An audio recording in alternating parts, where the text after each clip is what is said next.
ঘুমিয়েছিলেন ১৮ বছরের তারেক। হঠাৎ ভোরে তাকে ঘুম থেকে তুলে নিয়ে যায় কয়েকজন। অভিযোগ, মোবাইল ফোন চুরি করেছেন তিনি।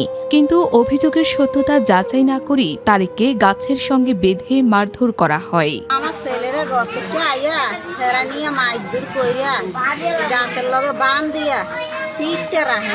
পরিবারের দাবি, নারিকেল গাছের ডাল দিয়ে পেটানোর পাশাপাশি তার মাথায় গামছা বেঁধে গরম পানি ঢালা হয়। থেমে থেমে চলে প্রায় ৬ থেকে ৭ ঘণ্টা নির্যাতন। অবশেষে স্থানীয় কয়েকজন তাকে উদ্ধার করে বাড়িতে নিয়ে আসেন। পরে গুরুতর আহত অবস্থায় হাসপাতালে ভর্তি করা হয় তাকে।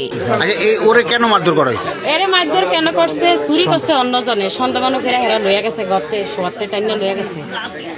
ওরা কি ওর বাড়ি থেকে ধরে নিয়ে গেছে? নিয়ে পরে মারধর করছে। তারেকের মা খুকি বেগমের চোখে এখন শুধু অসহায়ত্ব। ১২ বছর আগে স্বামীকে হারিয়েছেন তিনি।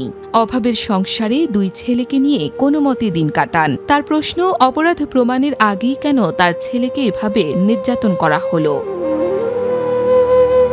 মোবাইল চুরির অভিযোগ সত্য কিনা তা তদন্তেই বেরিয়ে আসবে।